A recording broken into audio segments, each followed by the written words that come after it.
রোহিঙ্গা হয়েও রোহিঙ্গাদের কাছে বারবার ফিরে আসার আরেকটা অন্যতম কারণ হচ্ছে পাহাড়ি পেঁপে। নিজ শহর রংপুর থেকে প্রায় 700 কিলোমিটার দূরে এখানে এই ফলের বাগানগুলোই আমাকে সবচেয়ে বেশি আকৃষ্ট করে।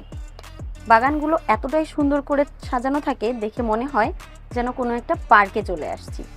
বাগানগুলোর ডেকোরেশন বা সৌন্দর্য আকৃষ্ট করে সাধারণ মানুষকেও। আমি যতবার আসি ততবারই এটা মনে হয় যে প্রথম আসলাম।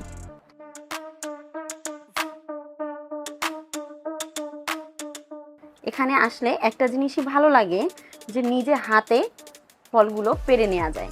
সেটা হোক পেঁপে কিংবা ড্রাগন বা পেয়ারা কিংবা প্যাশন ফ্রুট, প্রত্যেকটা ফলের বাগান এক একটা সৌন্দর্য।